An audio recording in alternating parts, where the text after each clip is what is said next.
Si Kyotaro ay isang tahimik na maliit at antisocial na high school student, na nagpapantasya tungkol sa pagpatay sa kanyang mga kaklase sa kahindik-hindik na paraan. May isang partikular na babae na gusto niyang patayin, si Ana, isang sikat na babae at modelo. Dahil para kay Kyotaro, sabik siyang makita ang isang magandang babae na namimilipit sa sakit. Ayaw ni Kyotaro sa maingay na silid-aralan at pumunta siya sa library para basahin ang kanyang libro. Sa hindi inaasahang pagkakataon, doon niya nakita si Ana. Si Ana ay maganda at matangkad, tinuturing na school belle pero napakatakaw niya. Dahil ipinagbabawal ng mga tuntunin ng paaralan ang merienda, madalas siyang nagtatago sa silid-aklatan upang kainin ang mga ito. Sa takot na matuklasan ang kanyang merienda, hiniling ni Ana kay Kyotaro na ilihim ito. Ngunit dahil kumakain si Ana, hindi malinaw na narinig ni Kyotaro ang kanyang sinasabi. Nang silipin niya si Ana, nalaman niyang hinahanap ni Ana ang kanyang gunting para gawin ang takdang aralin. Kaya nag-aalok siya na ipahiram ang kanyang box cutter kay Ana. Hindi nagtanong si Ana kung bakit siya may dalang box cutter, ngunit sinabi niya kaagad ang salamat sa kanya. Nang malaman niyang hindi siya kinasusuklaman, medyo nagulat at nahihiya si Kyotaro. Bago umalis ng library, iniabot ni Ana kay Kyotaro ang kanyang merienda. Napagkamalan niyang iniisip na ibabahagi ni Ana ang merienda sa kanya, ngunit sinadya nitong hilingin sa kanya na itapon ang bag ng pakete sa dustbin. Sa paaralan kinabukasan, nakita ni Kyotaro ang kanyang box cutter sa kanyang desk. Namula siya nang isipin na hinawakan ni Ana ang kanyang cutter. Pagkatapos, ipapakita ng klase ang kanilang pangkatang gawain, habang napansin ni Kyotaro ang isang salungatan sa pagitan ni Ana at ng kanyang kagrupo na si Moiko. Nagreklamo si Moiko tungkol sa pangit na sulat kamay ni Ana at muling isinulat ang kanilang manuscripts, na tila walang pakialam si Ana, ngunit mukhang bigo siya sa kanilang presentation. Nang maglaon, nakita ni Kyotaro na umiiyak si Ana sa kanyang upuan. Upang pigilan ang iba na makakita sa kanya na umiiyak, sadyang sinisira ni Kyotaro ang kanyang takdang aralin, na umaakit sa atensyon ng lahat. Sa kanyang pahinga sa tanghalian, muling nakita ni Kyotaro si Ana sa silid-aklatan, gayon din ang isang kaklase na nagngangalang Hanoka, na pumunta rito dahil nakatanggap siya ng kahilingan mula sa isang batang si Kenta. Kaklase din nila si Kenta at gusto niya si Hanoka. Nang ipahayag niya ang kanyang pagmamahal kay Hanoka, napagtanto ni Ana na malamang na maabala niya ang kanilang date. Nagkataon, si Kyotaro na nagtatago sa likod ng bookshelf ay gumawa ng ingay ng hindi sinasadya, na nakakuha ng atensyon ni Ana. Kaya lumapit siya sa kanya, nagpapatunog ng pusa para tulungan siyang itago ang kanyang pakikinig. Nang makitang masayang nagkakasundo sina Kenta at Hanoka, nakaramdam sila ng tuwa at kasiyahan. Pagkatapos ng paaralan, pumunta si Kyotaro sa isang bookstore kung saan muli niyang nakita si Ana. Ito ay lumabas na siya ay isang kilalang modelo ng magazine, at siya ay pumupunta upang tingnan ang mga benta ng magazine. Nakabihis na siya ngayon, napakaganda. Inaasahan niyang makikilala siya ng kanyang mga tagahanga habang ang kanyang sigasig ay direktang tinatakot ang dalawang tagahanga. Nang makita siyang napahiya, hindi maiwasan ni Kyotaro na bumili ng isa sa mga magazine ni Ana. Gayunpaman, nang tinitingnan niya ang kanyang mga larawan, nararamdaman ni Kyotaro ang agwat sa pagitan nila. Kinabukasan habang papunta siya sa paaralan, napansin ni Kyotaro na kasama ni Ana ang isang batang lalaki na nagngangalang Haruya. Si Haruya ang kanilang senior, at gusto niya si Ana, madalas na sinusubukang kausapin siya. Tahim na sumusunod sa likuran nila, masasabi ni Kyotaro na hindi gusto ni Ana si Haruya. Upang mapigilan ang kanilang pag-uusap, pinabilis ni Kyotaro ang kanyang bisikleta sa ilog. Nang tanungin siya ni Ana kung bakit niya ginawa yun, nagsisinungaling si Kyotaro na napagkamalan niyang preno ang accelerator. Nang marinig iyon, napangiti si Ana. Nakikita niya itong isang napaka-interesante na tao. Namumula si Kyotaro sa sandaling ito. Ngunit habang naaakit siya kay Ana, hindi pa rin niya binibitawan ang ideya na patayin siya. Para kay Kyotaro, ang silid-aklatan ay isang banal na lugar, kung saan maaari siyang mag-isa na nagbabasa ng mga kakaibang libro tulad ng Murder Encyclopedia. Gayunpaman, mula nang magsimulang magmeryenda si Ana ng palihim sa silid-aklatan, ang mapayapang buhay ni Kyotaro ay tuluyan na niyang ginulo. Sa araw na ito, napansin ni Kyotaro na paulit-ulit na lumalabas si Ana para kumuha ng tubig sa gripo. May dala pala siyang merienda na dapat haluan ng tubig. Para tulungan siya, nagmamadaling kumuha ng baso si Kyotaro, ngunit nakita niyang tinatapos na niya ang merienda nang bumalik siya. Bagamat galit, sinubukan ni Kyotaro na kumilos ng mahinahon at kumuha ng isang baso ng tubig para sa kanyang sarili. Noon lang, nakita siya ni Ana at inabot muli sa kanya ang kanyang basura. Sa paglipas ng panahon, nagkakaroon ng matinding pag-uusisa si Kyotaro tungkol kay Ana. Hindi niya maintindihan kung bakit siya nagtatago mag-isa sa library. Maraming mabubuting kaibigan si Ana, ngunit wala ni isa sa kanila ang sumasama sa kanya sa merienda. Nagsimulang magkaroon ng masamang pag-iisip si Kyotaro na malamang na natuklasan ni Ana ang kanyang plano sa pagpatay at balak siyang patayin kapag walang tao.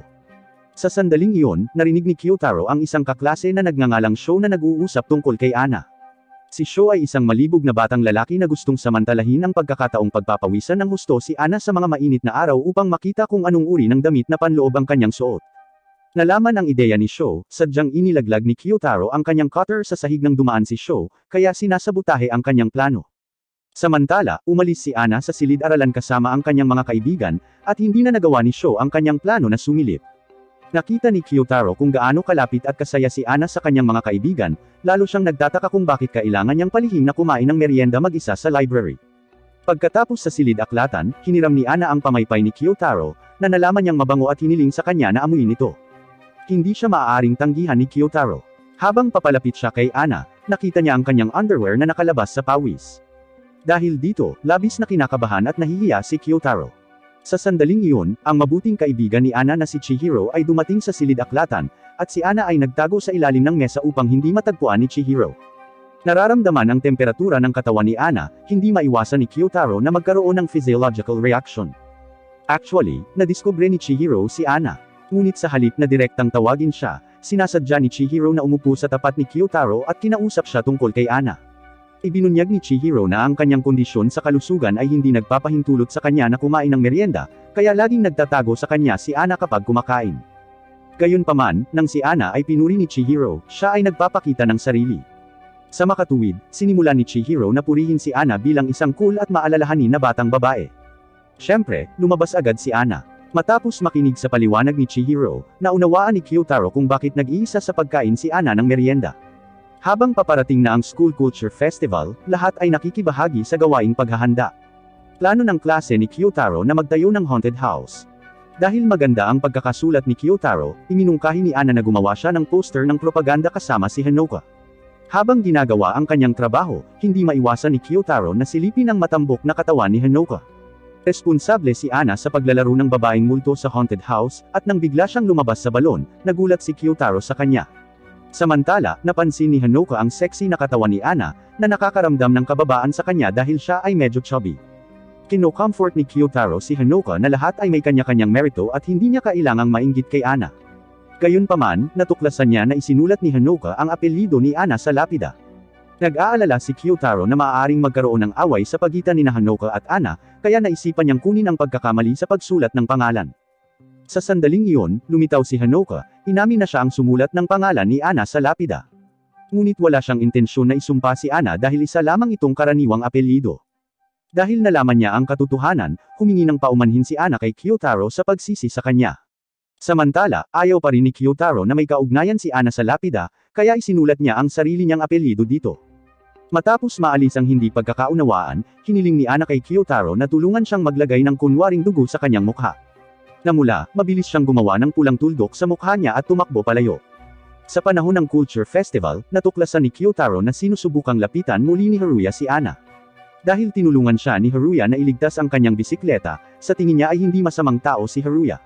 Pero nang makita niyang magkasama sina Haruya at Ana, nababahala pa rin siya. Sa makatuwid, sinundan niya sila, na natuklasan lamang ni Ana.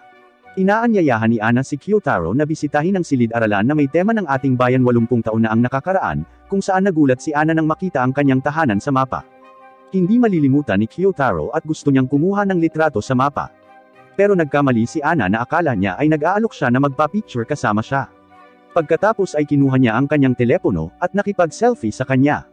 Sa sandaling makita ni Kyotaro ang larawan, alam niyang nahulog na ang loob niya kay Ana. Nang maglaon, si Kyotaro ay nag-iisip ng isang madilim na kwento. Nang siya ay nagdidisenyo ng pangunahing tauhang babae, hindi niya maiwasang isipin si Ana. Pagkatapos ng paglikha, sumasakit ang ulo ni Kyotaro dahil sa sobrang paggamit ng kanyang utak. Pumunta siya sa infirmary, kung saan pinayuhan siya ng doktor na magpahinga ng 1 oras. Nagulat siya nang nasa tabi niya si Ana sa kama. Nang makita ang kanyang natutulog na mukha, nakaramdam ng paghanga si Kyotaro. Sa sandaling ito, biglang iminulat ni Ana ang kanyang mga mata. Siya ay walang pagtatanggol laban sa mga taong kilala niya, at natutuwa itong si Kyotaro ang nandoon at hindi isang estranghero na tumitig sa kanya. Matapos malaman na masakit ang ulo ni Kyotaro, binigyan niya ito ng tableta. Nang iinuman ni Kyotaro ang tableta, nakita niya ang isang dilaw na tasa sa tabi ng lababo. Dahil may mga patak pa ng tubig sa tasa, iniisip niyang kakagamit lang nito ni Ana. Ang malaswang batang ito ay hindi maiwasang gustong gamitin ang parehong tasa na ginamit ni Ana, na nangangahulugan ng paghalik sa kanya ng hindi direkta. Ngunit bago siya humigop, naputol siya ni Ana na papaalis na. Napagtanto niya kung gaano kasama ang kanyang iniisip, inilapag ang kanyang tasa. Pagkaalis ni Ana, napansin ni Kyotaro ang kanyang kamiseta sa infirmary. Narinig niyang laging mabango ang mga babae at gustong maamoy si Ana.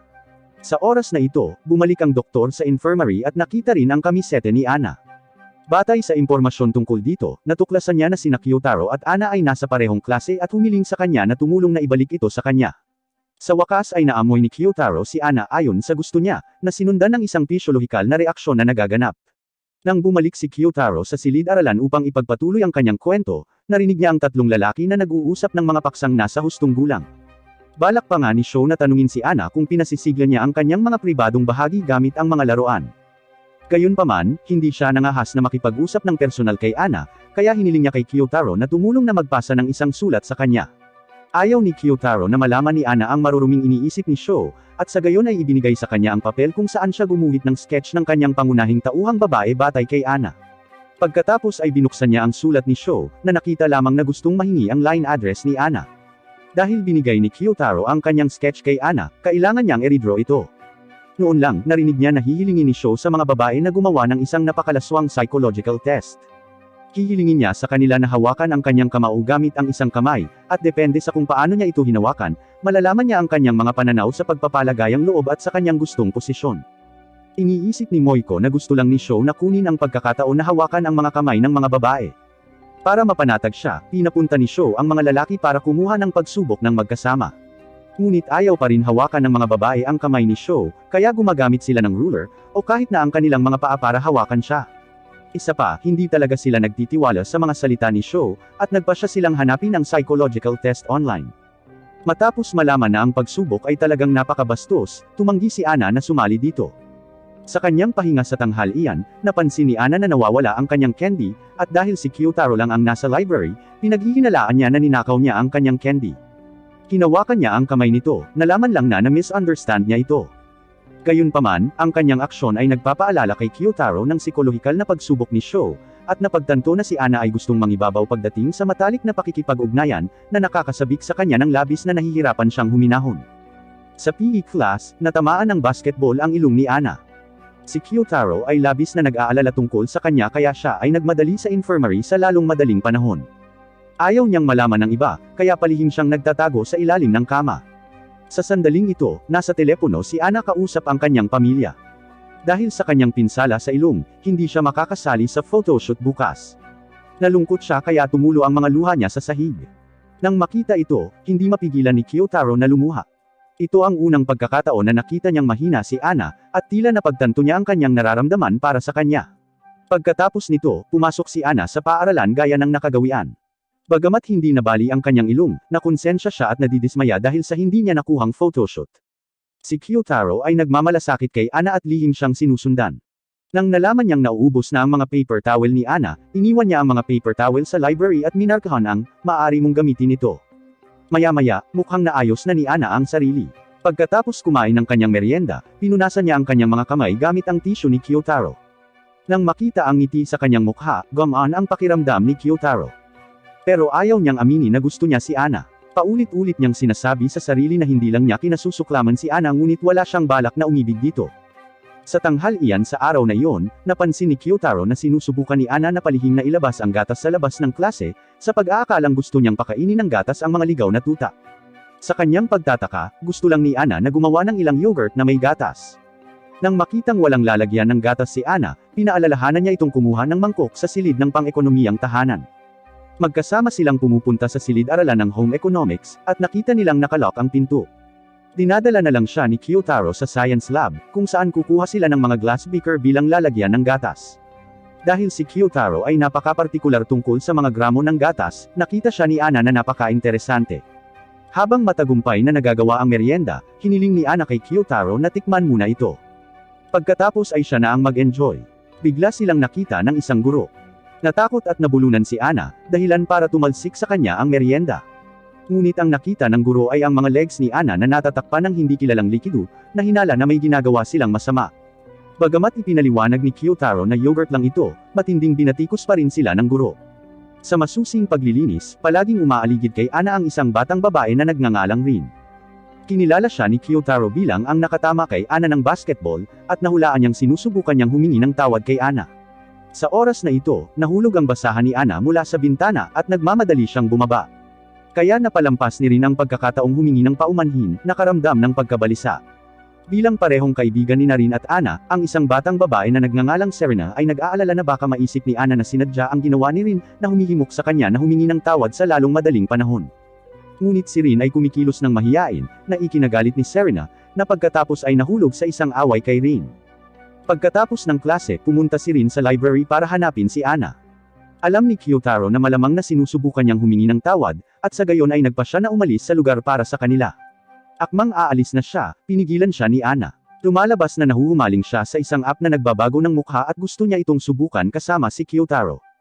Dahil sa kahihiyan, nagmamadaling tumakbo palayo si Kyotaro. Samantalang si Serena naman ay nakasilip sa kanila sa pintuan. Ayaw niyang mapansin, pinaalalahanan si Kyotaro na huwag gumawa ng anumang ingay. Sa oras na ito, tanging sina Ana at Rin lamang ang natitira sa silid-aklatan. Hiniling ni Ana sa kanya na kumuha ng larawan na nagpapalit ng mukha. Ngunit dahil sa kanyang pinsala sa ilong, hindi niya makumpleto ang ilang nakakatuwang ekspresyon, na lubos na ikinadidismaya. Sa sandaling iyon, sinamantala ni Rin ang pagkakataon na humingi ng tawad kay Ana. Ngunit sa kanyang sorpresa, hindi alam ni Ana na si Rin ang nakatama sa kanya, at wala siyang pakialam dito. Nang makitang nagkasala pa rin si Rin, iminungkahi ni Ana na makibahagi sa kanya ng merienda. Pagkaalis ni Ana, humingi ng tawad si Serena kay Rin sa kanyang kawalang ingat, at mabilis na nagkasundo ang dalawa. Nakasalubong muli ni Kyotaro si Ana sa kanyang pag-uwi. Napansin niya na may bagong bike si Kyotaro, tinanong siya kung maaari niya itong ihatid sa istasyon. Bilang kapalit, binigay sa kanya ni Ana ang scrap ng kanyang popsicle. Si Kyotaro ay hindi kailanman nagsakay ng isang babae sa kanyang bisikleta, nakakaramdam ng kaba. Sinabi sa kanya ni Ana na hindi siya pinapayagan ng kanyang pamilya na ipagpatuloy ang paglalaro ng basketball dahil sa kanyang pinsala, kaya umalis siya sa basketball club. Dahil alam niyang isang beses lamang sa isang linggo pumupunta si Kyotaro sa consulting club, nagpa siya siyang sumali sa kanyang club. Pagdating sa istasyon, binigyan ni Ana si Kyotaro ng kumpletong popsicle. Pagkatapos ay ginaya ni Kyotaro ang mga kilos ni Ana, binigay sa kanya ang scrap, na naging dahilan upang siya ay mapahiya at mahiya. Pagkatapos ay kinawayan siya ni Kyotaro, ngunit habang itinataas niya ang kanyang braso, may humintong taxi sa kanyang harapan. Sa sumusunod na kwento, narinig ng punong guro na may nakakita ng mga balat ng merienda sa basurahan sa silid-aklatan. Hindi nagtagal ay inilista niya si Ana bilang target ng hinala at tinanong siya kung ano ang iniisip niya tungkol dito. Kinabahan si Ana kaya't sumagot siya na hindi niya ito iniwan sa trash can, at batay dito, kinuhusgahan ng punong guro na nagdala nga si Ana ng merienda sa paaralan. Sa makatuwid, hiniling si Ana na pumunta sa opisina ng guro sa susunod na linggo. Sa katapusan ng linggo, pumunta si Kyotaro at ang kanyang kapatid na babae sa isang burger restaurant. Talagang nahihiya siyang makipag-hangout kasama ang kanyang kapatid na babae, at ayaw niyang may makakita. Gayunpaman, ang kanyang mga alalahanin ay naging isang katotohanan, dahil sina Ana at ang kanyang mga kaibigan ay nasa restaurant na nakaupo sa likuran niya. Agad na nagsinungaling si Kyotaro sa kanyang kapatid na mag-o-order siya ng pagkain at pansamantalang aalis sa kanyang upuan, habang nakilala ni Ana si Kyotaro at sinundan siya. Ayaw ilantad ni Kyotaro ang pagiging malapit niya sa kanyang kapatid, ngunit naiinggit si Ana sa pagkakaroon niya ng isang nakatatandang kapatid na babae. Habang nag-chat, napansin ni Kyotaro na gustong kumain ng ice cream si Ana, ngunit sumuko siya sa pag-order nito dahil nasa upuan niya ang kanyang wallet. Kaya hinuhusgahan ni Kyotaro na sinadya siyang kausapin ni Ana, na ikinagulat niya. Nang si Kyotaro na ang mag-order, umorder siya ng ice cream. Ngunit hindi siya nangahas na ibigay ito kay Ana. Nang maglaon, si Kyotaro, sa takot na si Ana ay maparusahan ng punong guro, ay sinamahan siya sa opisina. Ipinaliwanag niya na si Ana ay isang napakaprangka na tao, at sinagot lang niya ang mga tanong ng literal, hindi tulad ng iba na susubukang tukuyin muna ang intensyon ng nagtatanong. Kaya nang sabihin niyang hindi siya nag-iiwan ng anumang snack bag sa dustbin, ibig niyang sabihin na hindi siya nagdadala ng anumang merienda sa paaralan. Karaniwang kakaunti ang pagsasalita ni Kyotaro, at ito ang unang pagkakataon na narinig siya ng punong guro na nagpapaliwanag ng labis.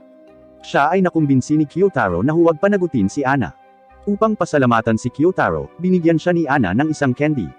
Nagpa siya siyang makipagkaibigan sa kanya para hindi na niya kailangang mahiya na makipag-usap sa kanya. Nang maglaon, tinatalakay ng klase ang pagpunta para makakuha ng karanasan sa mga trabaho, na isa sa mga mahahalagang aktibidad sa mga high school sa Japan. Bawat 6 na estudyante ay bubuo ng isang grupo at bibisita sa iba't ibang negosyo. Dahil espesyal ang mga libangan ni Kyotaro, gusto niyang makakita ng trabahong nagbibigay daan sa kanya na sumilip sa madilim na bahagi ng mundo, tulad ng pagsisiyasat sa krimen, mga medical corner, at iba pa. Ngunit bago magpasya sa isang lugar na bisitahin, kailangan muna niyang lutasin ang problema sa pagpapangkat. Si Kyotaro ay walang mga kaibigan sa klase, at ang tanging mga kaklase na gustong tanggapin siya ay si Sho at ang kanyang mga kasamahan sa koponan. Pero malibog talaga si Sho, at ayaw niyang mapuno ng mga lalaki ang grupo niya. Alam na ang mga grupo ni Ana at Hanoka ay parehong kulang sa 2 tao, nagpasya silang sumali sa kanilang mga grupo ayon sa pagkakabanggit. Nakipag-ugnayan muna si Sho sa grupo ni Ana at nag-aalok ng ideyang sumali sa kanila. Pagkatapos ng ilang sandali na pag-usapan, pinili ng grupo si Kenta, na may pinakamagandang reputasyon sa kanilang 4. Ngunit gusto ni Kenta si Hanoka at gustong sumali sa kanyang grupo. Sa oras na ito, biglang naalala ni Ana na minsan nang umamin si Kenta kay Hanoka, nagmamadaling sinabing gusto niyang palitan ang kandidato. Alam ni Kyotaro ang intensyon ni Ana. Upang matulungan siya, nag-aalok siya na hayaan si Kenta na sumali sa grupo ni Hanoka, dahil si Ana at ang kanyang mga kaibigan ay hindi mahusay sa pag-aaral, at ang isang taong nag-aaral ng mabuti tulad ni Kenta ay mas nababagay sa ibang grupo. Sinasabayan ni Sho ang mga salita ni Kyotaro, habang inilalarawan ang kanyang sarili bilang isang bobo at angkop para sa grupo ni Ana. Si Kyotaro, natakot na hindi siya makakasama ni Ana, nagmamadaling nagsinungaling na nakakuha lang siya ng 6 na po sa chemistry. Sa kalaunan, nagtagumpay si Kyotaro na maging miyembro ng grupo ni Ana. Sa hindi inaasahang pagkakataon, nakita ni Ana ang kanyang kasinungalingan at bumulong sa kanya, nagsinungaling ka lang. Dahil sa simpleng pangungusap, namumula ang mukha ni Kyotaro. Pagkatapos ng paaralan, nakita ni Kyotaro sina Ana at Hanoka sa silid-aklatan. Binanggit ni Hanoka na sila ni Kenta ay nagkaroon ng date, at dahil crush din niya si Kenta, nagpasya siyang magbawas ng timbang para sa kanya. Si Ana ay hindi pa nakakarelasyon, kaya ang tanging maibabahagi niya kay Hanoka ay ang mga pakikipag-ugnayan sa pagitan ng mga mag-couple na nakikita niyang romantiko, tulad ng pagbabahagi ng earphones, magkahawak kamay sa bulsa ng lalaki at iba pa. Habang ipinapakita ito, napadpad si Ana kay Kyotaro sa likod ng bookshelf. Napaka-observant ni Hanoka. Napansin na madalas na nananatili si Ana sa silid-aklatan kasama si Kyotaro, inaabangan niya ang kanilang relasyon. Sa susunod na eksena, umuulan habang papauwi na si Kyotaro. Alam mo ba, kapag tag-ulan, ang babae o lalaki ay kinakalimutang magdala ng payong, na isang kailangan na plot sa mga kwento ng pag-ibig. Pumunta si Ana kay Kyotaro, humihiling sa kanya na ipahiram sa kanya ang kanyang kapote pansamantala dahil wala siyang payong, balak bumili nito sa convenience store. Tingid sa kanyang kaalaman, ito ay kasinungalingan lamang ni Ana. Nang malaman niyang nakalimutan ni Ana ang kanyang wallet, agad niya itong hinabol, ngunit nalaman lang na may payong sa kanyang bag. Nahihiyang ipinaliwanag ni Ana na sira ang payong. Hindi inilantad ni Kyotaro ang kanyang kasinungalingan, ngunit inilalagay lamang ang wallet sa bulsa ng kanyang jacket ayon sa kanyang gabay. Hanggang sa umalis si Ana, natuklasan ni Kyotaro na hindi nasira ang kanyang payong. Upang pasalamatan si Kyotaro, ibinahagi ni Ana ang kanyang paboritong ice cream sa kanya, at sinabing, gusto kita, sa kanya. Hindi sigurado si Kyotaro kung ice cream ang ibig niyang sabihin o siya. Pero alam niya ang nararamdaman niya para kay Ana. Sa araw ng pagbisita sa trabaho, magkasamang pumunta sina Kyotaro at Ana sa publishing house. Si Ana ay bihirang magbasa ng manga, kaya siya ay nagpapakita ng kaunting interes sa mga manga script na iyon. Sa kabaligtaran, mahal na mahal ni Kyotaro ang manga, ngunit siya ay mahiyain at natatakot na ipakita ang kanyang pagkahilig sa manga tulad ng iba. Sa sandaling iyon, nakita ni Ana ang mga iniisip ni Kyotaro at nagkusa na hilahin siya upang humanga sa orihinal na mga script ng manga. Bago umalis, inilagay ni Ana ang kanyang mga kamay sa likod ni Kyotaro dahil masyadong masikip ang elevator. Napakalapit nila sa isa't isa na hindi alam ni Kyotaro kung ano ang titignan, kalaunan ay napapikit ang kanyang mga mata. Ngunit gumagana pa rin ang ibang mga pandama, at amoy na amoy niya ang bango nito. Sa hindi maliwanag na atmosphere na ito, walang nagsasalita sa kanila. Sa pagtatapos ng araw, magkasama silang pumupunta sa istasyon ng subway. Habang tinatalakay ang kanilang paboritong manga, binanggit ni Ana ang tungkol sa nag-iisang shoujo manga na nabasa niya at gusto niyang ipahiram ito kay Kyotaro, habang binibiro ni Chihiro na hindi posibleng magbasa ng shoujo manga si Kyotaro, maging iniisip niya ito ay nakakatawa para sa kanya. Nang marinig ito, naramdaman ni Kyotaro na minamaliit siya, kaya pansamantalang pumunta siya sa banyo para ilabas ang kanyang emosyon. Sa hindi inaasahan, walang sino man maliban kay Ana ang nakarinig ng mga salita ni Kyotaro na pupunta siya sa banyo at naghintay para sa kanya. Sa oras na makarating sila sa subway platform, lahat ng iba ay nakasakay na sa subway at umalis. Naisip ni Ana na dapat niyang ipinaliwanag ang sitwasyon sa iba at labis na nalungkot. Upang aliwin siya, si Kyotaro ay bumili ng inumin, at sinisisi ang kanyang sarili, na sinasabing dapat ay malakas niyang ibinalita na siya ay pupunta sa banyo. Naaliw sa kanyang mga salita, si Ana ay nakaka-relax ng husto. Pagsakay sa susunod na subway, sina Kyotaro at Ana ay nakatayo sa may pintuan, at kapag lumingon sila, makikita nila ang isa't isa. Nakamit ni Ana ang ilang katanyagan sa industriya ng pagmomodelo, at natatakot si Kyotaro na kapag nakilala siya ng mga dumadaan, ang pagsama niya sa kanya ay makakaapekto sa kanyang reputasyon. Siya ay may napakababang pagpapahalaga sa sarili, at gustong lumayo sa kanya. Sa hindi inaasahang pagkakataon, biglang hinawakan ni Ana ang kanyang bag, pinaalalahanan siyang huwag masyadong lumayo baka maghiwalay sila. Sa makatuwid, siya ay nananatili at nagsimulang makipag-chat kay Ana, na pagkatapos ay binanggit ang relasyon ni Kenta at Hanoka. Inaasahan niyang makikita nila ito sa klase, ngunit kung siya ang nasa sitwasyon, masisiyahan siya sa lihim na pakikipag-date. Habang siya ay patuloy na nagsasalita, sila ay naging napakalapit na si Kyotaro ay nahihilo at kinakabahan, na walang ideya sa kanyang sinasabi. Pagbalik nila sa school, naghihintay na sa kanila ang ibang group members sa gate. Si Chihiro ay nakonsensya sa pagkakahiwalay sa kanila. Masyado siyang nag-aalala tungkol sa oras ng pagbalik sa paaralan upang mapansin sina Kyotaro at Ana. Matapos makita si Ana, agad na humingi ng tawad si Chihiro sa kanya. Si Ana ay masyadong mapagparaya sa kanyang mga kaibigan at mabilis na nakipagkasundo kay Chihiro. Ang araw ng pagbisita sa trabaho ay labis na nagpahanga kay Ana. Espesyal niyang ipinahiram ang kanyang paboritong shoujo manga kay Kyotaro. Gustong-gusto niya ang manga, sinusubukang spoil ang nabasa niya sa kanya. Ngunit pinigilan ni Kyotaro ang mga spoiler at pinipigilan si Ana na magpatuloy sa pagkukwento. Pagkatapos ng paaralan, nakita ni Ana si Kyotaro sa silid-aklatan. Nang mapansin na ang librong binabasa niya ay hindi ang shoujo manga, nakaramdam siya ng labis na kalungkutan. Habang sinusubukan niyang agawin ang libro, hindi sinasadyang nagkaroon ng matalik na pakikipag-ugnayan siya kay Kyotaro. Dahil sa kahihiyan, gusto ni Ana na tumakas, ngunit pinigilan lamang ni Kyotaro. Sa hindi maliwanag na atmosphere, nagtanong si Kyotaro kung papasok siya sa paaralan bukas. Tiniyak ni Ana na pupunta siya hindi lamang sa paaralan, kundi pati na rin sa silid-aklatan. Kinabukasan, tinupad ni Ana ang kanyang pangako. Pagdating niya sa paaralan, tinanong niya si Kyotaro kung nabasa niya na ang shoujo manga. Si Sho, na dumaraan, ay nakita silang masayang nag-uusap, at nagulat siya sa maayos na relasyon sa pagitan nila. Pagkatapos ay nakahanap siya ng pagkakataon na makipag-usap kay Kyotaro. Palaging may crush si Sho kay Ana. Madalas sabihin kapag nine-love ka sa isang tao, hindi mo na siya ituturing na intimate fantasy mo. Sa palagay ni Sho ay napakatumpak ng pahayag na ito, at kapag nahihirapan siyang isipin ang matalik na relasyon kay Ana, napagtanto niya na siya ay umiibig na sa kanya. Laking gulat ni Kyotaro. Dahil palaging tinitingnan ni Sho si Ana sa malaswang paraan, halos hindi siya makapaniwala na gusto talaga ni Sho si Ana. Nang dumating sina Kyotaro at Ana sa silid-aklatan, nakakita sila ng abiso sa dingding na nagbabawal sa pagkain at pag-inom. Si Ana, sa takot na ang kanyang pagkain sa silid-aklatan ay matuklasan, ay nagpasya na pumunta sa komite ng aklatan upang malaman. Sinabi ng guro sa kanila na nakapulot siya ng isang balat ng candy sa pasilyo. Nag-aalala tungkol sa mga mag-aaral na nagmemeryenda sa silid-aklatan, naglagay siya ng karatula sa dingding. Gayunpaman, hindi pa rin maaaring tumigil si Ana sa meryenda. Nanganganib siyang matuklasan at kumakain ng tsokolate sa library. Sa sandaling iyon, napansin ni Kyotaro na malapit na ang guro, nagmamadaling kinuha ang tsokolate mula sa kamay ni Ana. Sa pag-aalala na baka hindi siya maintindihan ni Ana, nagmamadali niyang ipinaliwanag ang dahilan ng pagkuha ng mga meryenda. Pagkatapos ng abiso, naisip ni Kyotaro na hindi na muling pupunta si Ana sa library para magmeryenda. Sa hindi inaasahang pagkakataon, dumarating pa rin si Ana dahil sa paggawa ng takdang aralin. Pinananatili pa rin ni Kyotaro at Ana ang kasunduan na magkita sa library.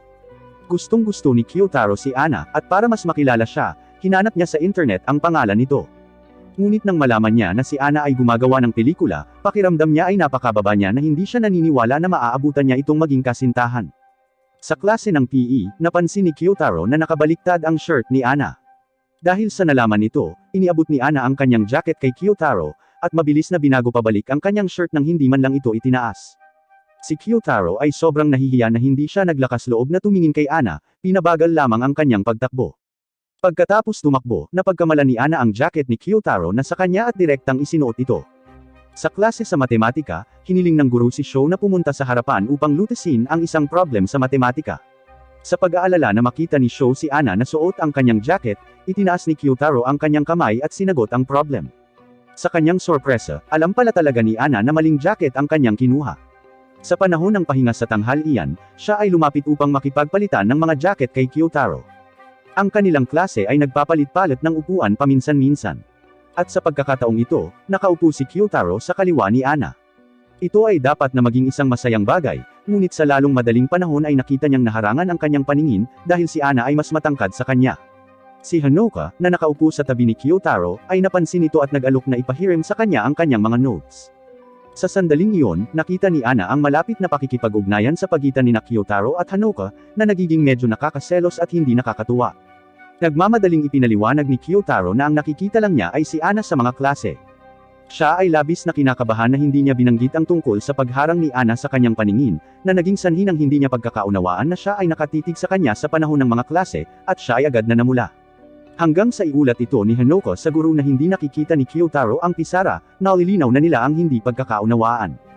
Matapos ang pagsasaayos ng guro, umupo si Ana sa tabi ni Hanoka. Nakonsensya siya sa pagharang sa kanyang paningin at humingi ng paumanhin sa kanya. Si Kyotaro ay napakamaalalahanin, sinasabing normal lang na hindi ito mapansin dahil abala na siya sa pagbabalanse ng trabaho at pag-aaral. Nagulat si Ana nang malaman na talagang binibigyang pansin ni Kyotaro ang kanyang karera sa pag-arte. Tuwang-tuwa siyang sinabihan siya tungkol sa paggawa niya ng pelikula at hiniling sa kanya na tulungan siyang magsanay ng mga linya. Nakahanap sila ng isang utility room para sa pagsasanay, ngunit ang kanilang malapit na distansya ay nagpapahiya kay Ana na hindi niya maalala ang mga linya. Sa katapusan ng linggo, nanonood si Kyotaro ng variety show ni Ana sa bahay. Dahil hindi naman siya ganoon kasikat, konti lang ang mga kuha niya sa show. Ngunit gamaan ang pakiramdam ni Kyotaro.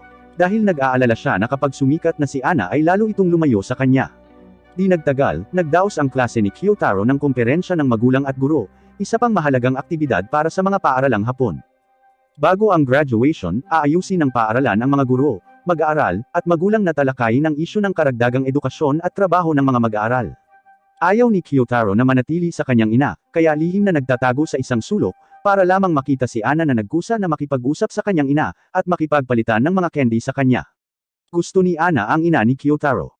Habang nag-aaral sa silid-aklatan, espesyal niyang inilabas ang candy na ibinigay sa kanya ng kanyang ina. Maya-maya, lumapit sa kanila ang guro ng library. Sa pag-alala sa tuntunin na hindi pinapayagan ang mga mag-aaral na magdala ng anumang merienda sa silid-aklatan, nagmamadaling pinaalalahanan ni Kyotaro si Ana na itago ang candy. Ibinubulong niya ito sa kanyang tenga, dahilan para mahiya at matigilan si Ana. Kaya naman, kailangang tumulong si Kyotaro na itago ang candy mismo. Umuulan muli pagkatapos ng klase, ngunit nakalimutan ni Kyotaro na magdala ng kapote sa pagkakataong ito. Nang malapit na siyang sumakay pa uwi sa ulan, pinigilan siya ni Ana, nag-aalok na umupo sa likurang upuan ng kanyang bisikleta at tulungan siyang hawakan ang payong.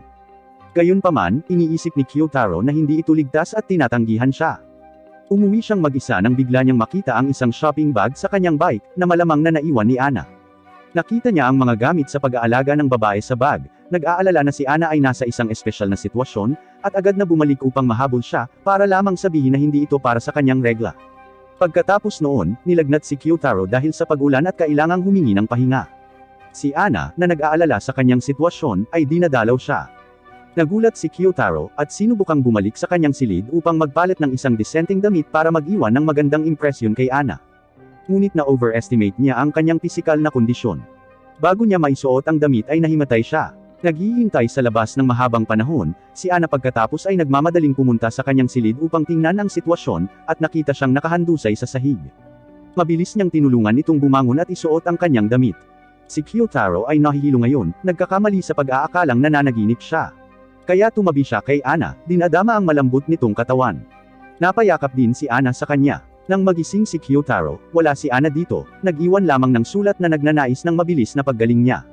Naramdaman niya ang yakap, ngunit dahil sa kanyang karamdaman, hindi niya masabi kung panaginip lang ba yon. Nang sa wakas ay bumalik sa paaralan, sinabi ni Kyotaro kay Ana na hindi niya gaanong naaalala ang nangyari kahapon. Medyo nabigo siya, gustong malaman kung ano ang naaalala nito, ngunit naantala ng dumaan si Chihiro. Sa pag-alis ni Kyotaro, narinig niya si Chihiro na nagsasalita tungkol sa lagnat ni Ana. Pero hindi niya namalayan na baka nahawaan niya si Ana. Sa araw na ito, nag-aalala si Ana kung paano maging friend si Kyotaro sa Line. Tinanong niya si Kyotaro kung gumagamit siya ng Line, at ipinakita sa kanya ang isang nakakatawang emoji. Habang hinihintay niyang hingi niya ang emoji at sa gayon ay maidaragdag niya siya bilang friend, hindi nagpakita ng interes si Kyotaro sa emoji at tinanggihan niya ang kanyang kahilingan. Ngunit hindi sumusuko si Ana. Tinanong niya si Kyotaro kung may group chat ang kanyang club, sinusubukang hanapin ang kanyang personal na account sa pamamagitan ng group chat. Gayunpaman, wala talagang kaibigan si Kyotaro, at kakaunti lang ang miyembro sa kanyang club, na hindi nagse-set up ng group chat o mag-imbita sa kanya na sumali. Walang maisip si Ana ng mas magandang paraan para makuha ang line ID ni Kyotaro. Noon pa lang, nagrereklamo si Moiko tungkol sa hindi siya makahanap ng boyfriend, at balak niyang idagdag ang lahat ng lalaki sa kanyang mga kaibigan sa line para maghanap ng makakapareha bago ang Pasko, na nagbibigay ng inspirasyon kay Ana. Gayunpaman, bago niya hingin ang ID ni Kyotaro, nangunguna si Moiko at naunang kinuha ito. Nang makita niyang idinagdag niya si Moiko, nagalit si Ana. Sa sandaling ito, binanggit ni Moiko na hinahangaan niya ang isang lalaking kaklase na nagngangalang Ishimuro, at gusto niyang matulungan siya ni Ana na makuha ang kanyang ID. Si Ana, upang maakit ang atensyon ni Kyotaro, ay sadyang sinasabi na sila ni Ishimuro ay nakatira sa iisang apartment building at ang kanilang mga magulang ay mabuting magkaibigan, na nagpapaselos kay Kyotaro na gusto niyang pigilan silang maging magkaibigan, ngunit hindi niya magawang humanap ng angkop na dahilan. Nang marinig niyang tinanong ni Ana si Ishimuro kung mayroon siyang line, bigla niyang napagtanto na sa library, kinihiling ni Ana na idagdag siya bilang isang friend sa line. Nararamdaman ni Kyotaro na mababa ang kanyang sarili, at naisip niya na mas magugustuhan ni Ana ang uri ng maamo at gwapong lalaki. Ngunit sa kanyang sorpresa, ang lalaking bida ng shoujo manga na inirerekomenda ni Ana ay isang napakalungkot na bata. Kasabay ng katotohanan na si Ana ay nagkaroon ng maraming pisikal na pakikipag-ugnayan sa kanya, nabuo niya ang ideya na gusto siya nito. Ngunit sa lalong madaling panahon ay pinilit niya ang kanyang sarili na iwaksi ang pantasyang ito dahil tila imposible para sa isang lalaking tulad niya. Isang araw, natuklasan ni Kyotaro na hinahabol na naman ni Haruya si Ana. Binanggit niya ang isang bagong inilabas na laro ng Switch, na nag-aanyaya kay Ana na laruin ito sa kanyang bahay. Lalong mas grabe, ang kanyang kasintahan ay nanunood ng lahat ng ito sa likuran niya. Siyempre tinatanggihan siya ni Ana, ngunit agad niyang binago ang kanyang mga salita, sinabi na ang batang babae na talagang gusto niyang imbitahan ay si Chihiro, at gusto niyang pareho silang pumunta. Hindi nakikita ni Chihiro ang mga intensyon ni Haruya, at dahil gusto niyang subukan ang Switch game, pumayag siya sa kanyang kahilingan. Kahit na iniisip ni Ana na dapat niyang bigyan ng babala si Chihiro na mag-ingat kay Haruya, ayaw niyang masaktan ang kanyang damdamin, kaya sa huli ay hindi siya umimik, tumanggi na lamang na pumunta sa bahay ni Haruya. Habang nagpasya si Chihiro na sumama kay Moiko, nalungkot si Ana. Nagtago siya sa library na umiiyak, nakita lamang ni Kyotaro. Nagkusa siyang tanungin si Kyotaro kung naglalaro siya ng Switch, na nagpapaalala kay Kyotaro ng isang alaala mula sa kanyang pagkabata. Noong panahong iyon, sikat ang Switch sa mga lalaki, habang sinasabi niyang nakakatawa lang ang mga kontrol. Nakakahiya, binili pa rin niya ito pagkatapos ng high school. Sa sandaling iyon, ang kasintahan ni Haruya ay pumasok sa silid-aklatan kasama ang kanyang kaibigan. Upang ipakita ang pagiging malapit niya kay Haruya, tinawag niya ang palayaw ni Haruya at humingi ng paumanhin kay Ana para sa kanyang dating gawi. Sinamantala ng kanyang kasama ang pagkakataon na purihin ang cuteness ni Ana at ipinapalagay na siguradong mayroon na siyang kasintahan. Nang marinig ito, si Ana, na nag-aalala na si Kyotaro ay seryosohin ito, nagmamadaling idiniin na wala siyang kasintahan.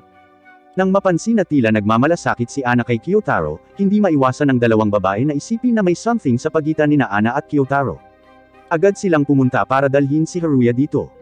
Habang sinusubukan ni Ana na alisin si Haruya, diretso niyang hinahalikan si Kyotaro sa harap niya. Nang makita ito, umalis si Haruya, habang si Ana ay labis na nahihiya. Nang hindi nagpapaliwanag ng anuman, nagmamadaling tumakas si Ana. Pagkatapos ng paaralan, sinabi ni Chihiro kay Ana na nagpasya siyang huwag pumunta sa bahay ni Haruya, dahil nalaman niya ang kanyang tunay na intensyon mula kay Moiko, at labis na nahihiya siya kay Ana. Nang makita silang magkasundo, masaya si Kyotaro para kay Ana. Higit pa riyan, iniisip ni Kyotaro ang kanyang relasyon kay Ana.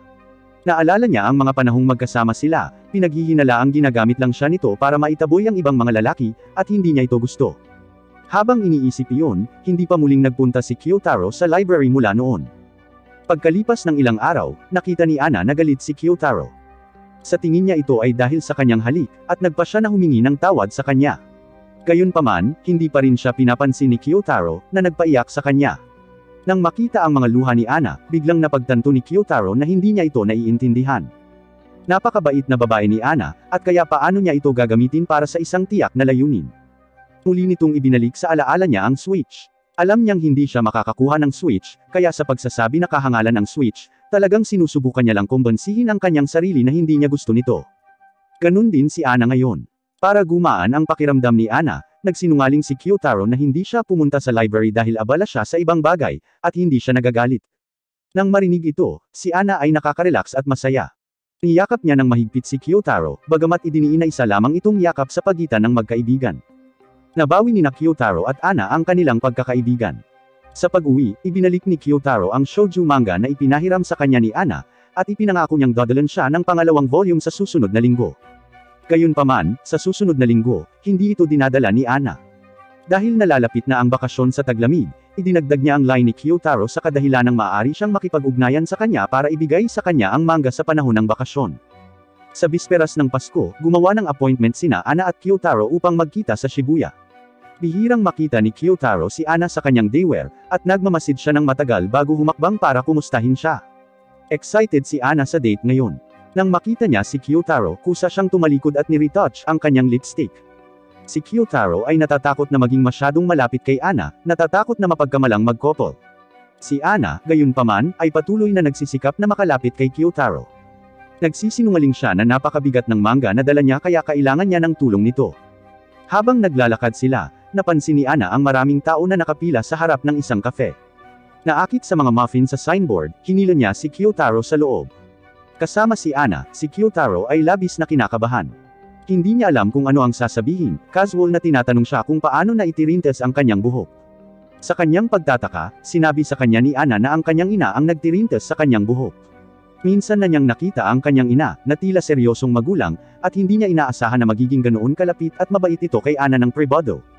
Nang sa wakas ay kanilang turn na, mas lalo pang kinakabahan si Kyotaro sa kafe.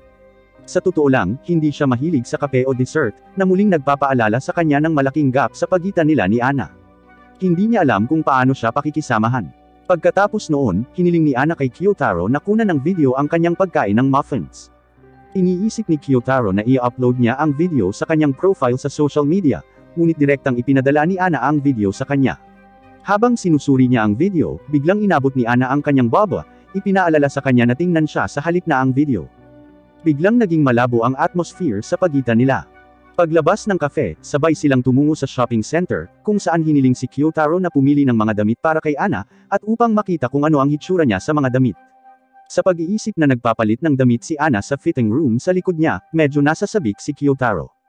Para hindi ma-physical reacted dito, pinilit niyang itigil ang pagpapantasya kay Ana. Sa sandaling iyon, pumasok ang kapatid ni Kyotaro sa tindahan ng damit. Gusto siyang kamustahin ni Ana, ngunit napigilan lang ni Kyotaro. Hindi pa raw oras para ipakilala siya sa kanyang kapatid. Sa makatuwid, upang hindi matagpuan ng kanyang kapatid na babae, kinaladkad ni Ana si Kyotaro sa fitting room. Gusto niya si Kyotaro kaya hiniling niya sa kanya na mangako na ipapakilala siya sa kanyang kapatid sa susunod. Habang nalulungkot si Ana para sa damit na nabahira ng kanyang pawis, iminumungkahi ni Kyotaro na bilhin niya ito dahil perpekto ang hitsura niya dito. Nakuha ang kanyang papuri, agad na nagpasya si Ana na bilhin ito nang hindi man lang hinubad ang damit. Noon lang, sa makipot na fitting room, hindi sinasadyang nabangga ni Ana si Kyotaro, na naging dahilan upang malantad ang kanyang damit na panloob. Nang makita ito, nakaramdam ng sobrang kahihiyan si Kyotaro. Mabilis na lumipas ang oras, at bilang isang prangka na tao, hindi pinipilit ni Kyotaro ang kanyang sarili na gawin ang mga bagay na hindi niya gusto. Matapat niyang sinabi kay Ana na napakaganda ng araw niya kasama siya. Ganun din ang nararamdaman ni Ana, at inilagay niya ang kanyang scarf sa kanyang leeg. Pagkatapos, tumungo sila sa istasyon ng subway. Sa masikip na van, magkahawak sila ng kamay para hindi magkahiwalay. Hanggang sa makarating sila sa Fork Road, bumitaw sila sa isa't isa. Bago maghiwalay, nais ni Kyotaro na batiin siya ng maaga ng maligayang bagong taon, ngunit pinigilan siya ni Ana. Ilang araw pa ang bagong taon, at hindi nila kailangang magmadali para sabihin ito ngayon. Pagkatapos ay ginawa niyang balbas ni Santa ang kanyang buhok, binabati si Kyotaro ng maligayang Pasko. Dahil nalibang si Ana, naisip ni Kyotaro na malamang na alam ni Ana ang kanyang nararamdaman para sa kanya. Sa panahon ng mga bakasyon sa taglamig, bumalik si Kyotaro at ang kanyang pamilya sa kanilang bayan sa Akita. Para kay Kyotaro, wala itong pinagkaiba kahit saan man siya manatili. Ang tanging bagay na bumabagabag sa kanya, ay kapag nasa Akita ay kailangan niyang matulog sa parehong silid kasama ang kanyang kapatid na babae. Siya ay nakikipag-ugnayan kay Ana sa lahat ng oras na ito, at ang pamumuhay kasama ang kanyang kapatid na babae ay nakakaramdam siya ng kaunting pagkabalisa. Sa pagtugon sa mensahe ni Ana, naalala ni Kyotaro ang kasunduan sa pagitan nila. Dahil gusto ni Ana na makita ang nyebe sa Akita, nangako siyang kukunan siya ng litrato at ipapadala sa kanya. Upang matupad ang kanyang pangako, pumunta siya sa labas para kunan ng larawan ang mga eksenang nalalatagan ng nyebe. Gayunpaman, siya ay masyadong nakatutok sa pagkuha ng mga larawan at aksidenteng nahulog sa dalisdis. Malubhang nasugatan, nakahiga siya nang hindi gumagalaw sa nyebe. Hanggang sa lumabas ang kapatid niya para hanapin siya ay hindi siya nakaahon sa gulo. Sa kalaunan, dinala si Kyotaro sa ospital para sa paggamot dahil sa pinsala sa kanyang kanang braso. Pagka-uwi, kinunan niya ng litrato ang kanyang sarili na may benda sa kanang braso at ipinadala ito kay Ana. Nag-aalala si Ana sa sitwasyon ni Kyotaro at agad na nagsimula ng isang video call. Siya ay nababalisa, kaya hindi niya napansin na napaka-sexy na pala ng kanyang suot ngayon, habang si Kyotaro ay agad na namula. Kinakabahan siyang tumingin kay Ana, bumubulong na hindi seryoso ang kanyang pinsala. Nang marinig ito, nakahinga ng maluwag si Ana. Nakita siya ng kapatid na babae ni Kyotaro na nagvi-video call sa isang tao at lumapit sa kanya dahil sa curiosity. Nagmamadaling ibinaba ni Kyotaro ang tawag, sinasabing kaibigan lang ito. Ngunit ang kanyang kapatid na babae ay talagang walang pakialam sa bagay na ito. Sinulyapan lang niya ito at natulog. Nang maglaon, nag-usisa si Ana kung paano tinutukoy ni Kyotaro ang kanilang relasyon. Sinabi ni Kyotaro na sinabi niya sa kanyang kapatid na babae na sila ay kasalukuyang itinuturing na magkaibigan. Ang ibig sabihin ng salitang, kasalukuyan, ay maaari silang magkaroon ng mas malapit na relasyon sa ibang pagkakataon, na nagpapasaya kay Ana. Sinimulan niya ang isa pang tawag kung saan nag-aalok siya na makipag-inuman sa kanya at panuurin ang buwanang magkasama. Ito ay isang bagay na ginawa ng bayani at pangunahing tauhang babae sa manga ng magkasama, at sa tingin niya ay napakaromantiko nito. Hindi naiintindihan ni Kyotaro ang mga intensyon ni Ana, ngunit kumilos pa rin siya ayon sa kanyang mga tagubilin. Sa wakas, hiniling sa kanya ni Ana na hawakan ang kanyang ulo ng 3 beses at mag-goodnight sa kanya. Mahal na mahal ni Ana ang mga asong Akita, kaya bago bumalik sa Tokyo, bumili si Kyotaro ng puppy charm para kay Ana bilang souvenir. Bumalik sa Tokyo, nagkasundo sila ni Ana sa isang lugar ng pagpupulong. Sa hindi inaasahang pagkakataon, bago ang araw na iyon, naabutan niya si Ana na naglalakad kasama ang kanyang aso. Ipinakilala ni Ana ang kanyang tuta kay Kyotaro at hiniling sa kanya na subukang magbigay ng mga tagubilin sa tuta. Gayunpaman, ang tuta ay hindi tumugon sa alinman sa kanyang mga tagubilin, habang si Ana ay tumutugon. Hanggang sa magbigay siya ng utos sa pakikipagkamay ay sa wakas ay nagre-react ang tuta dito. Ngunit ayaw palampasin ni Ana ang pagkakataong mahawakan ang kamay ni Kyotaro, kaya hinawakan niya ang kamay nito at umupo sa tabi niya. Sinamantala ni Kyotaro ang pagkakataon na ibalik ang scarf na ipinahiram sa kanya ni Ana, ngunit sinabi sa kanya ni Ana na ito ang kanyang regalo para sa kanya. Si Kyotaro ay labis na humanga na agad niyang ibinigay ang puppy charm kay Ana. Bago matapos ang araw, napagkasunduan din nilang magkasama sa pagbisita sa bagong taon sa dambana. Sa bisperas ng bagong taon, nakatagpo ni Kyotaro ang ilang kaklase kasama sina Moiko at Haruya sa isang convenience store. Dinala ni Haruya si Kyotaro sa isang restaurant na may layuning malaman ang impormasyon ni Ana. Para makausap si Kyotaro mag-isa, sinubukan ni Haruya na paalisin sandali si Moiko at ang isa pang babae. Gusto niyang makuha ang line ID ni Ana at hilingin ito kay Kyotaro.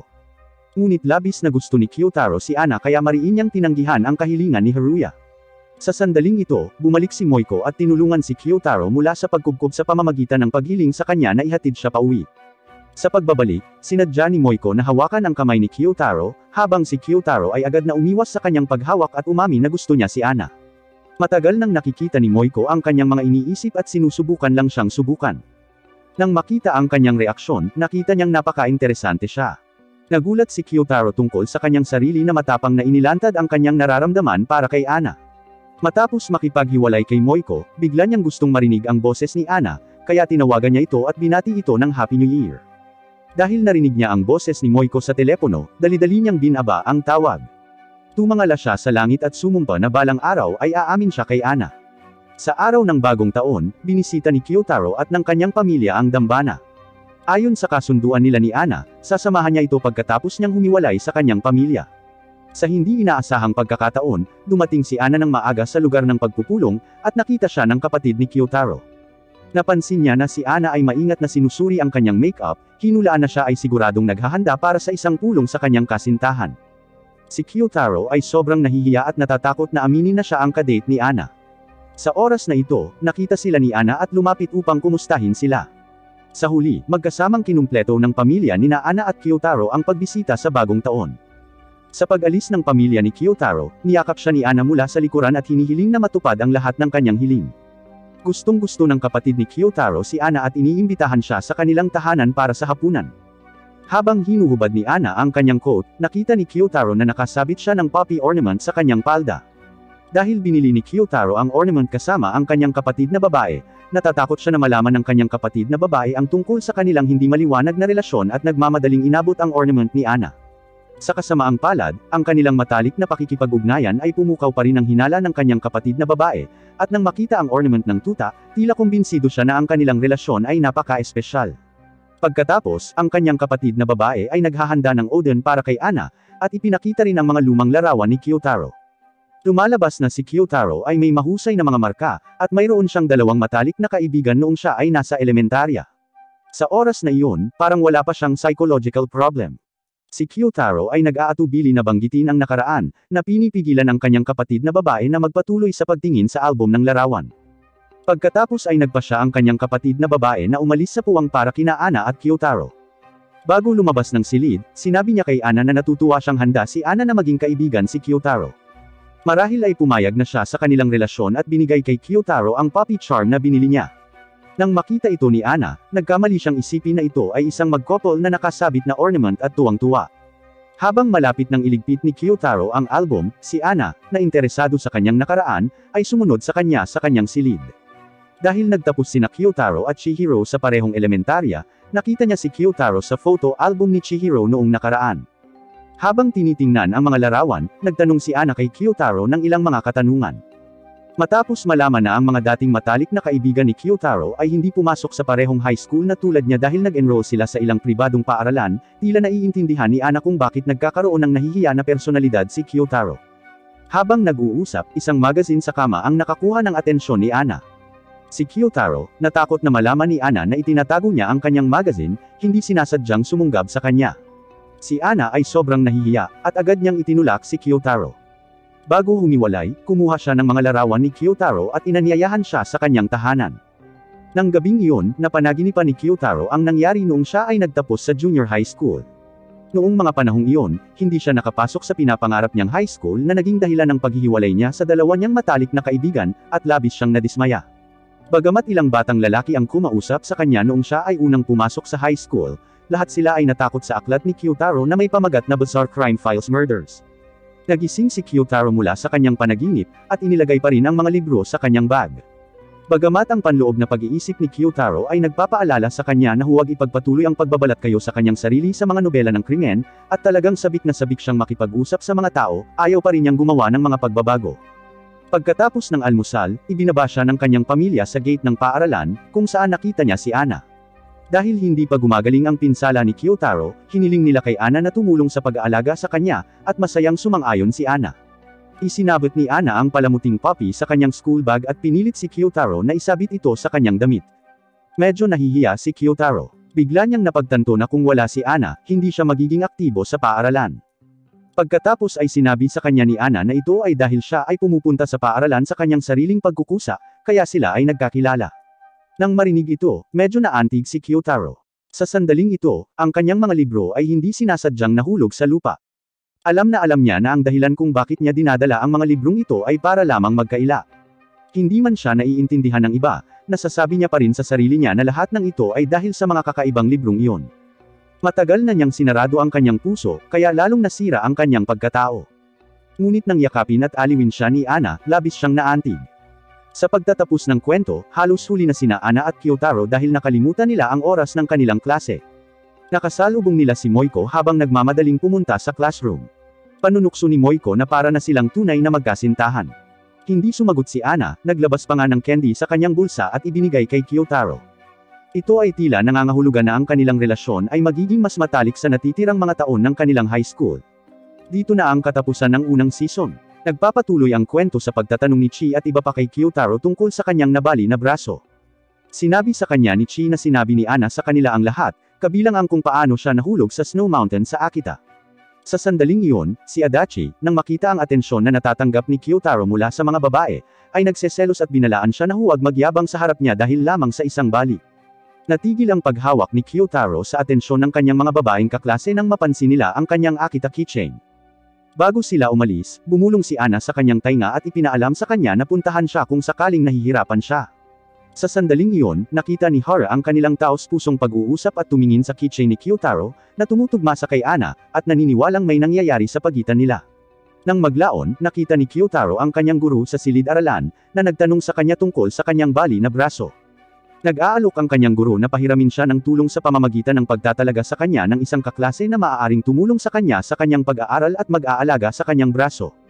Iminungkahi niya si Ana para sa gawaing ito, sa paniniwalang malapit siya sa kanya.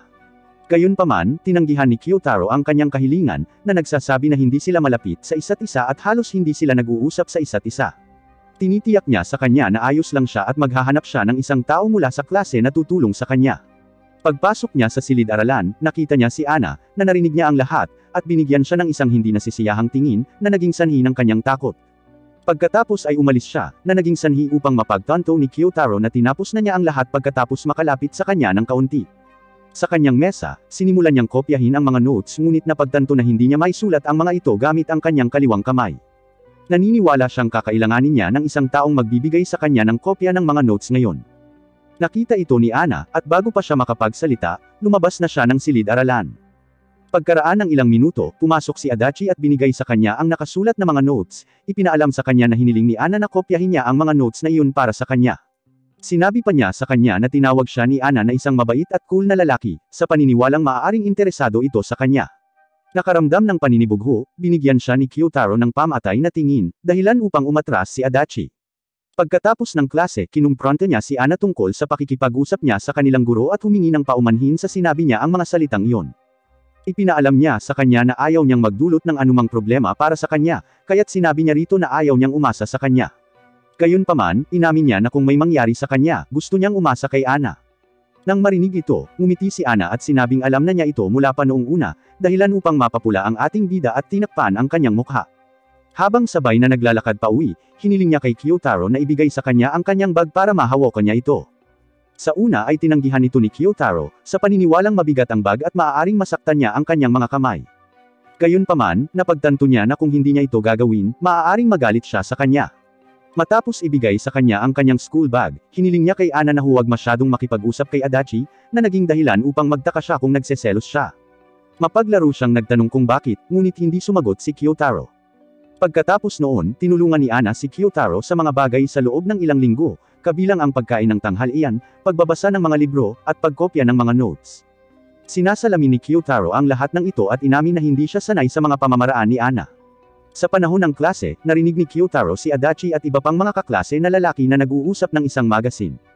Si Adachi, ang bastos na bata, ay naniniwala na ang magazine ay dapat may ilang mga racy pics, ngunit isa pang estudyante ang nagpaalam sa kanya na ito ay isang idol magazine na may larawan ni Ana sa loob nito, na naging dahilan upang mabaliw si Adachi pagkatapos makita ang kanyang mga larawan. Gayunpaman, nagtataka siya kung ano ang ginagawa ni Ana sa magazine dahil siya ay isang modelo. Ipinaalam sa kanila ni Kyotaro na sa kabila ng pagiging isang modelo, lumabas si Ana sa ilang iba't ibang palabas at pelikula, at malamang na sinabihan siya ng kanyang model agency na gawin ito. Nagtataka ang mga lalaki kung sinusubukan ni Ana na maging isang idol, na naging sanhi ng pag-iisip ni Kyotaro na hindi niya sinabi sa kanya ang tungkol dito. Sa sandaling iyon, iniisip ni Adachi kung ano ang magiging hitsura ni Ana sa isang swimsuit, ngunit nang dumaan si Ana, inilagay niya ang isang kamay sa kanyang bibig at tumigil sa pag-iisip tungkol dito. Nang maglaon, tinanong ni Ana si Kyotaro kung ano ang pinag-uusapan nila ni Adachi, at ng iba pa kanina sa klase. Nilinaw ni Kyotaro na ito ay walang espesyal, dahilan upang isipin ni Ana na tiyak na pinag-uusapan nila ang mga bagay ng mga lalaki. Bumisita ang dalawa sa isang convenience store, at sa kanyang kasab-ikan, ipinakita niya sa kanya ang isang magazine na nagtatampok sa kanya. Nagbabahagi siya ng mga detalye tungkol sa kanyang karanasan sa pagtatrabaho sa kumpanyang ito at sa kanilang mga tauhan, ngunit huminto siya sa kalagitnaan, na pagtanto na maaaring masama ang pakiramdam ni Kyotaro tungkol dito.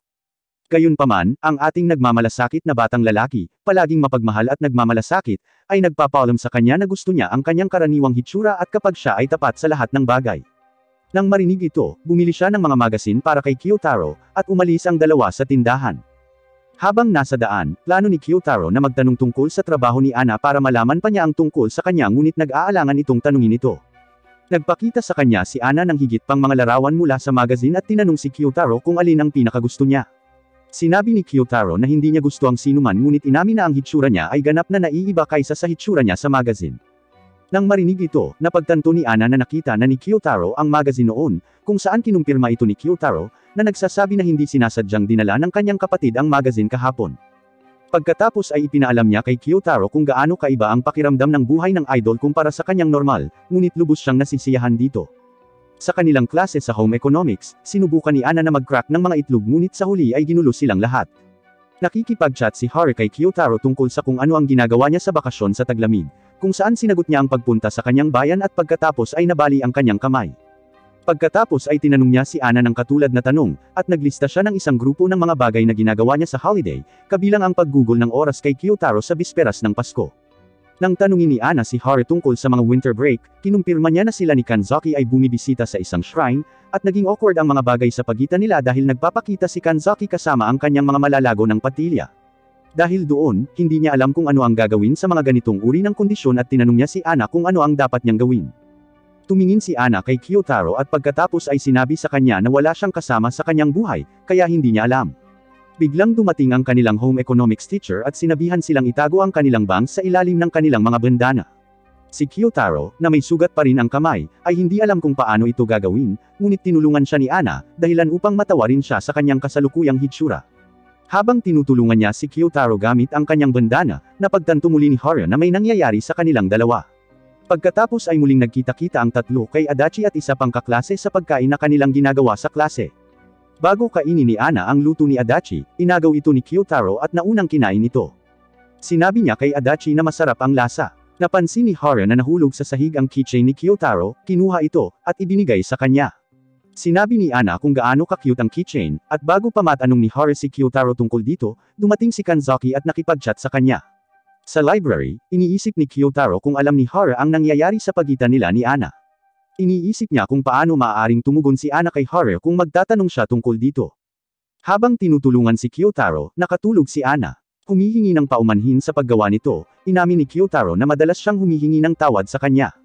Para pasiglahin si Ana, ipinakita ni Kyotaro ang larawan ng kanyang kapatid na babae sa seremonya ng kanyang pagdating sa edad. Pagkatapos nito, ipinakita ni Kyotaro ang isang snowy landscape na larawan na kinuha niya, ayon sa kahilingan ni Ana mula sa Season 1.